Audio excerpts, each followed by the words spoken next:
천사의 아침 방문을 찾아오신 여러분을 환영합니다. 오늘도 아침 예배 말씀으로 믿음과 위로의 시간을 갖게 되길 바랍니다. 성도 여러분 안녕하십니까? 오늘도 아침 예배에 찾아오신 성도님들을 진심으로 환영합니다. 여러분은 언제 하나님의 은혜를 가장 깊이 느끼셨나요? 오늘 본문에 나오는 요한 웨슬리는 기도하고 금식하고 자선까지 했지만 마음은 여전히 텅 비어 있었다고 합니다. 그를 무너뜨린 건 단 하나, 십자가의 은혜였다고 하는데요. 오늘 그 은혜가 우리에게도 다시 살아나길 간절히 소망합니다. 이제 기도하겠습니다. 하늘에 계신 아버지, 우리에게 귀한 하루 주시고 아침 예배로 인도해 주셔서 감사합니다. 이 시간 말씀을 통해서 우리의 마음과 생각이 주님의 십자가를 바라볼 수 있도록 인도해 주셔서 참된 거듭남과 성화가 무엇인지 깨닫는 귀한 은혜의 시간이 될 수 있도록 인도해 주시옵소서. 권면해 주시는 목사님께 하늘의 힘과 능력을 허락해 주셔서 이 시대에 꼭 필요한 말씀을 전하실 수 있도록 인도해 주시옵소서. 예수님의 이름으로 기도드립니다. 아멘. 안녕하십니까? 오늘도 어제에 이어서 요한 웨슬레의 신앙에 대해서 살펴보겠습니다.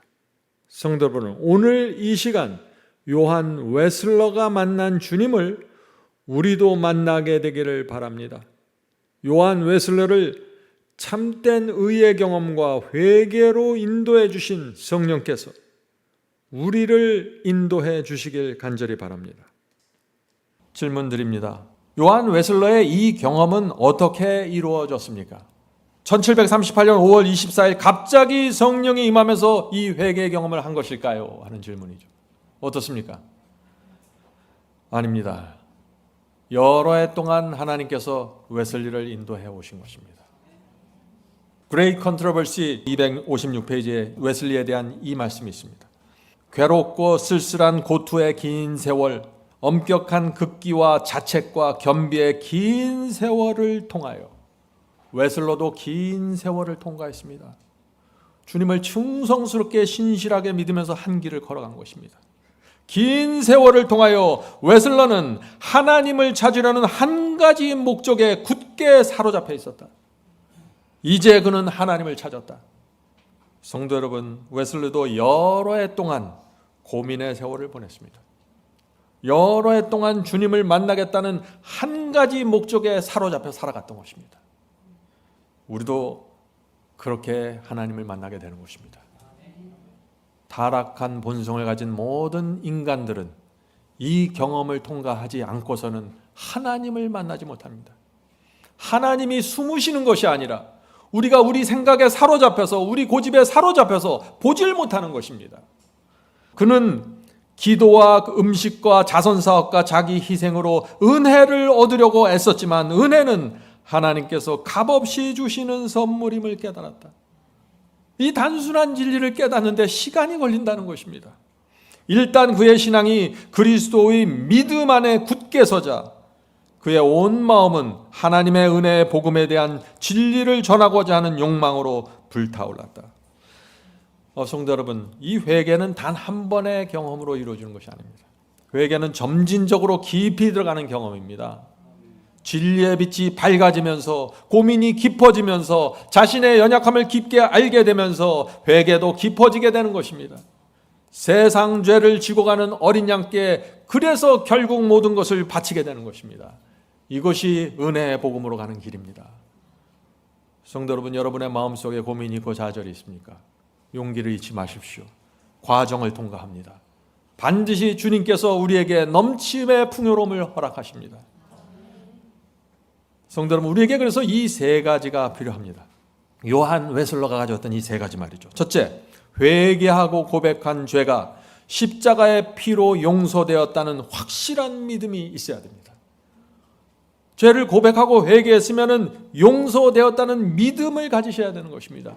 둘째, 나는 죄를 사랑하지 않고 세상은 나에게 의미가 없고 매력이 없다는 확신이 있어야 됩니다.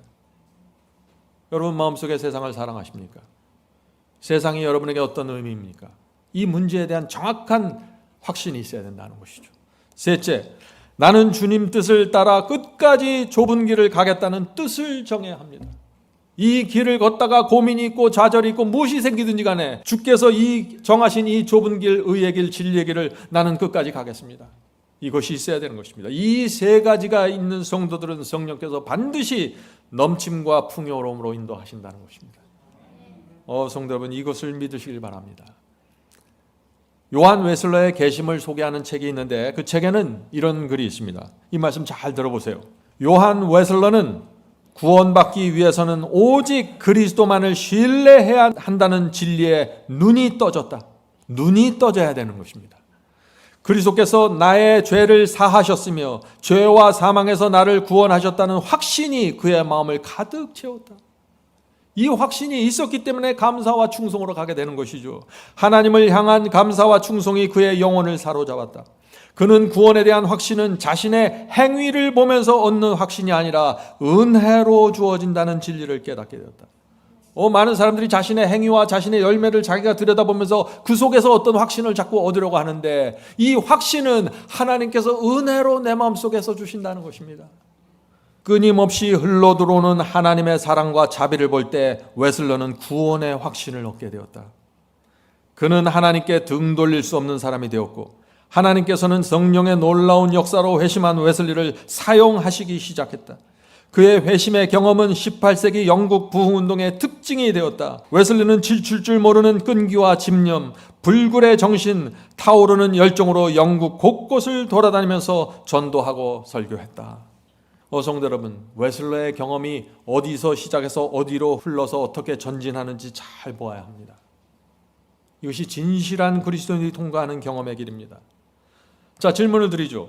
웨슬러는 은혜의 복음을 깨닫고 진리를 선포했는데 그때 영국 교회들이 그를 지지하고 환영했을까요? 하는 질문입니다. 그렇지 못합니다. 반대의 불길이 거칠게 올라왔습니다. 특별히 웨슬러가 전한 이 기별을 반대했습니다. 참된 회개에는 반드시 열매가 있어야 되고 칭의받은 사람에게는 반드시 성화의 열매가 맺히게 된다. 구원받았다고 말하면서 절제와 원칙이 없는 신앙은 가짜이다. 웨슬러는 이런 설교를 했어요. 웨슬러의 이 기별이 그 당시 교회들을 놀라게 하고 감당할 수 없게 만든 것입니다. 그러나 이 웨슬러가 전했던 이 기별은 어떤 특별한 기별이 아닙니다. 이것은 침례 요한의 기별이었습니다. 마태복음 3장에 나오죠. 마태복음 3장 8절부터 10절입니다. 그러므로 회개에 합당한 열매를 맺고 속으로 아브라함이 우리 조상이라고 생각하지 말라.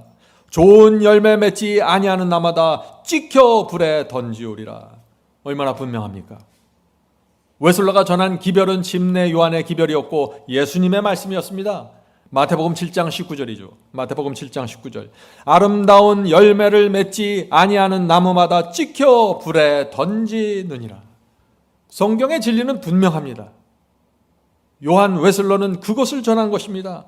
성도 여러분, 요한 웨슬러가 그 당시 교회들이 전하던 복음에서 한 걸음 더 나간 빛을 전했던 것입니다. 그의 설교에는 그래서 항상 중생과 승리와 성화가 강조되었습니다. 이것을 그 당시 교회가 감당하지 못한 것입니다. 자, 그의 설교는 이런 것입니다. 복음은 칭의만이 아니라 성화를 포함해야 한다. 회개하고 마음이 새롭게 변화되지 않으면 구원받을 수 없고 성장할 수 없다. 성화와 죄를 승리하는 경험이 없는 사람은 회개하지 않은 것이다. 자기를 부인하고 십자가를 지지 않는 사람은 아직 복음을 경험하지 못한 것이다. 성도 여러분, 우리가 정말 주님을 사랑하고 십자가의 은혜에 깊이 빠지면은 모든 것이 자연스럽게 이루어지는 것입니다. 그렇죠? 주님을 따라가고 자기를 부인하고 십자가를 지고 순종하고 이것이 자연스럽게 이루어진다 하는 그것을 지금 말하는 것입니다. 요한 웨슬러가 전한 이 기별이 결국 무슨 기별입니까? 이것이 완전한 굴복의 기별입니다. 요한 웨슬러는요, 종교 개혁자들 중에서 말씀과 성령께 완전하게 굴복하라는 진리를 전한 첫 번째 기별자가 되었습니다.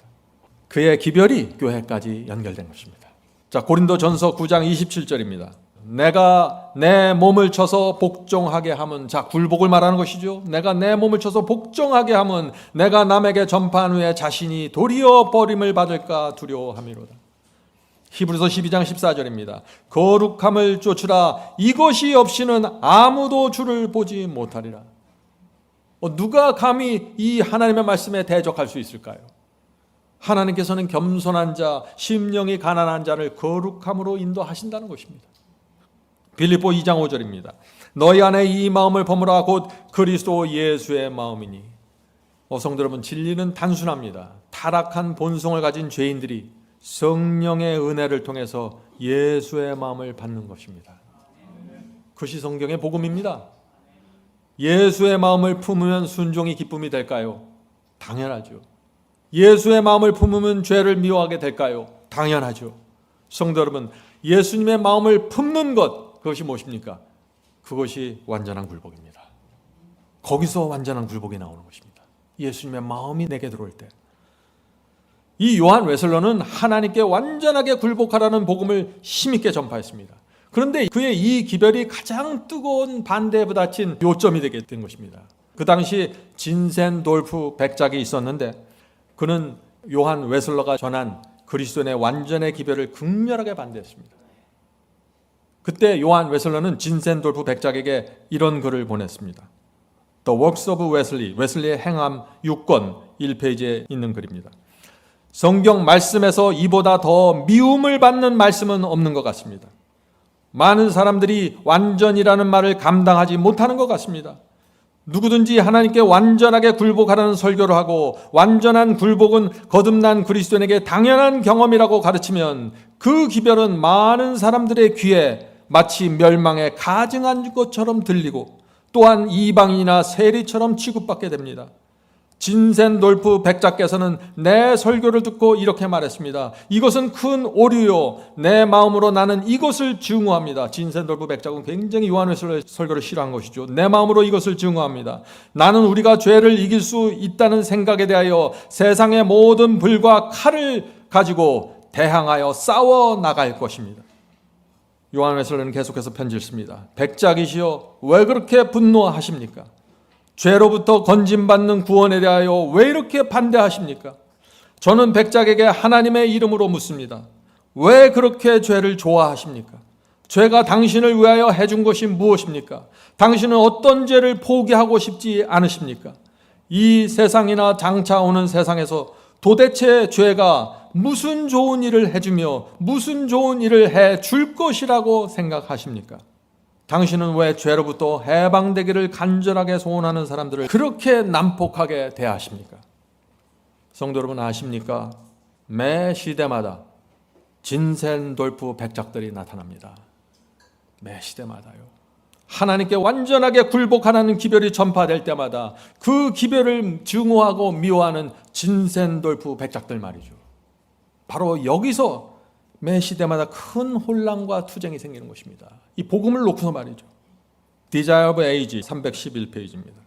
당신의 자녀들에 대한 하나님의 이상은 가장 높은 인간의 생각이 도달할 수 있는 것보다 더 높다. 하나님께서 꿈꾸시는 표준은 굉장히 높습니다. 우리를 죄로부터 완전히 분리시키는 것입니다. 계속해서 읽어보죠. 그러므로 하늘에 계신 너희 아버지의 온전하심과 같이 너희도 온전하라. 이 명령은 약속이다. 저는 이 말씀을 참 좋아합니다. 하나님의 모든 말씀과 계명에는 능력을 주시겠다는 약속이 포함되어 있는 것입니다. 거짓말하지 말라는 계명 속에 거짓말하지 않을 수 있는 능력을 주시겠다는 약속이 있다는 것입니다. 그래서 나를 십자가에 못 박는 굴복이 가능해지는 것입니다. 그 하나님께서 약속하신 그 능력 때문에 말이죠. 자, 계속해서 읽겠습니다. 이 명령은 약속이다. 구속의 계획은 우리를 사탄의 권세에서 완전히 회복시키는 것을 계획한다. 주님께서는 항상 겸비한 영혼에게서 죄를 분리시킨다.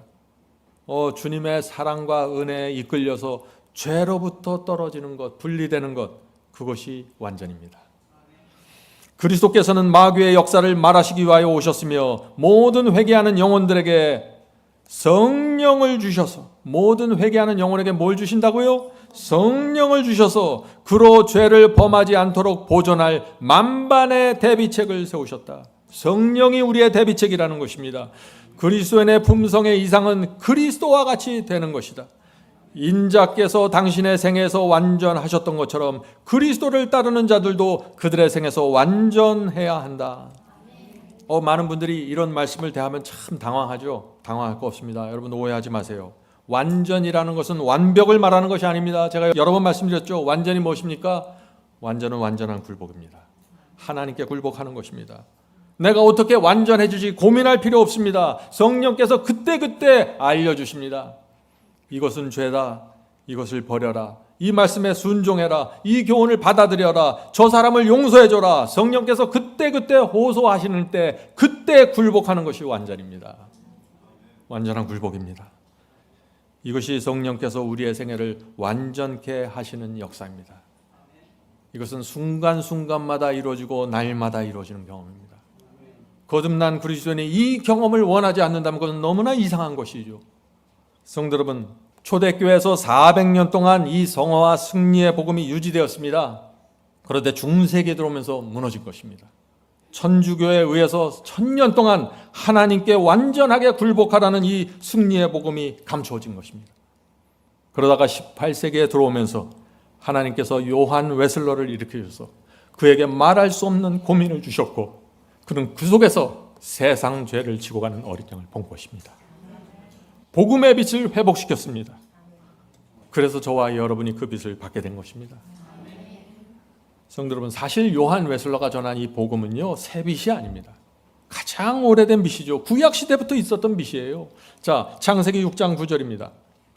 이것이 노아의 족본이라. 노아는 의인이요 당대의 완전한 자라. 그는 하나님과 동행하였으며. 성경에 완전이라는 단어가 여러 번 나옵니다. 당황할 필요 없습니다. 완전이 무엇입니까? 완전은 완전한 굴복입니다. 완전한 굴복. 하나님께서 말씀 주실 때 완전하게 굴복하라는 것입니다. 순종하라는 것입니다. 당연한 것이죠. 피조물이 어떻게 하나님 앞에 머리를 들고 대항할 수 있겠습니까?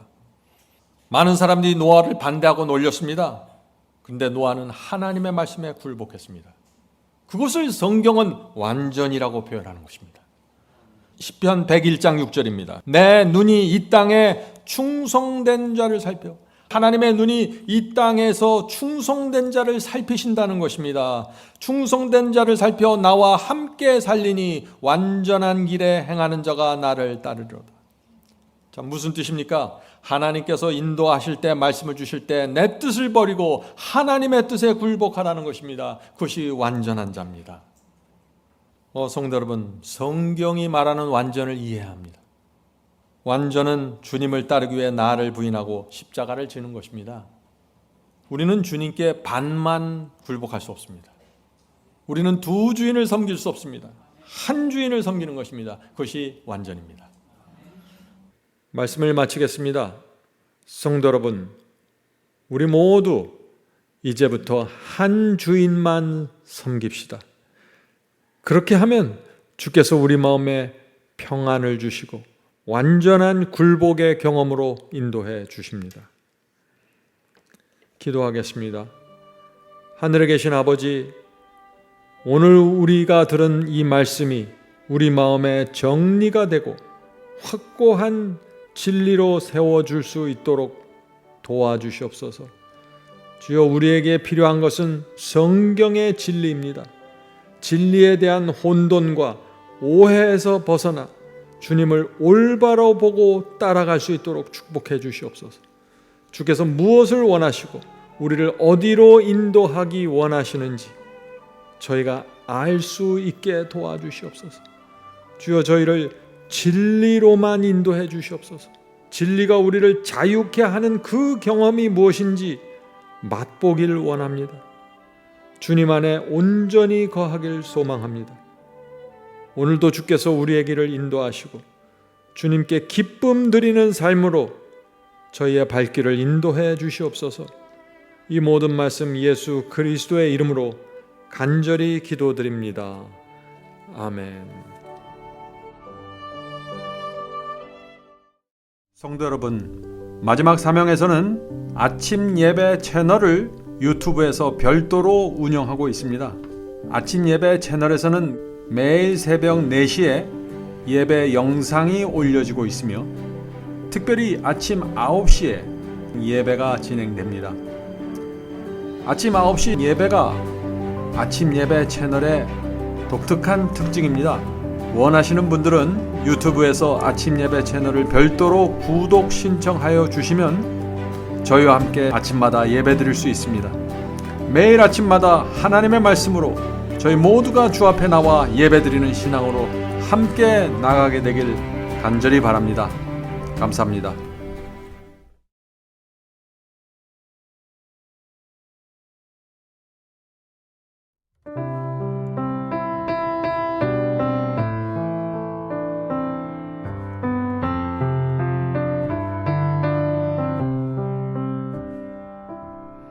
주님 다시 오실 때까지 나는 이 길을 가리라. 좁은 문 좁은 길 나의 십자가 지고 나의 가는 이 길 끝에서 나는 주님을 보리라. 영광의 내 주님 나를 맞아주시리.